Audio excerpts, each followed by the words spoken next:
Life is Strange True Colors is the fourth game in the series and currently praised as one if not the best. In this review I give an overview of what to expect and whether this is really the best game of the series so far. Alex Chang is the main character who travels to meet her lost brother Greg in Haven, a small town in Colorado. In the beginning of the game, Greg will guide you around town where you met Steph, owner of a record store and radio station, and Ryan. Hi, I'm Ryan. He's a park ranger and likes birds. But not only these two will give you a warm welcome, basically everyone in town is exceptionally friendly to Alex. So friendly that feels kinda awkward, to be honest. Before Alex can make herself too comfortable in Haven, a tragic accident happens which turns the lives of the residents upside down. Alex decides to investigate the whole thing to find out what exactly happened. For the investigation, the player can use Alex's superpower. Her power is, I guess, super empathy, which can pretty much spot persons that act suspicious and might have something to do with the mysterious events. It's really hard to explain, so let me think for a moment. Don't think. Feel. Seriously, her power is actually quite cool. She can connect herself with other persons through emotions and see the world through their eyes. That in turn reveals one or other secret and ultimately leads Alex to the truth at the end.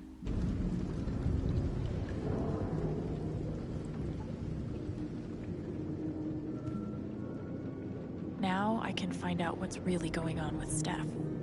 Downside of her power is that she doesn't really have full control over it, so when emotions are too strong, she kinda loses it. The fuck? Away from her! Away from him!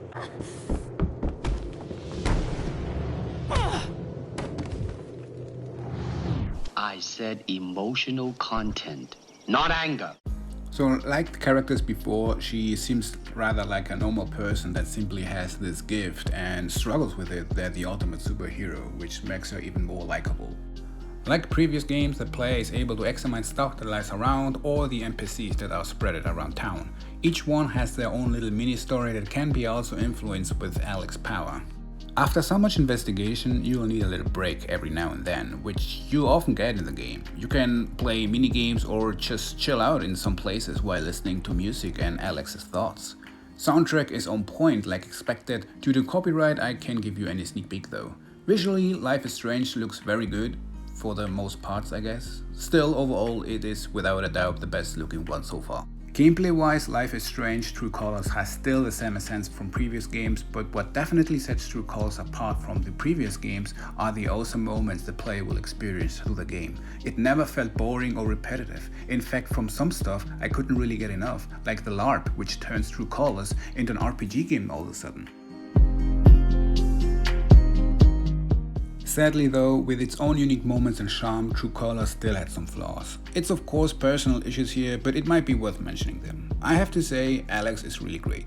I loved hearing her voice while she summed up stuff that happens, and also the dialogue seemed fine, but unfortunately, except Alex and her brother, I never really liked to care a lot for the others. The problem is that the game jumps several weeks in between, and during that time Alex and the others spent some time together. While Alex sees some character already as friend, I really don't know what to think of them. Haven is free to explore, which seems nice, but unfortunately you can just literally walk across the street till you find the point where Alex turns around. You can enter only 3 buildings and one is Alex's place. My biggest issue with the game, however, was probably the final part. Without spoiling anything, I can say that some points has been thrown into the game that really felt random and out of place. I wish the ending would be different, but overall it did the job, I guess. From a technical standpoint, the game ran well. I had some FPS drops, but nothing was that big of a deal. Only one point is annoying, and that is that Alex constantly reminds the players about the main objectives. She repeats herself every 2 minutes, and sometimes it just gets out of control.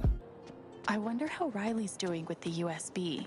I wonder how Riley's doing with the USB. I wonder how Riley's doing with the USB. To be fair, I got the game very early, so that could be something that will be patched soon.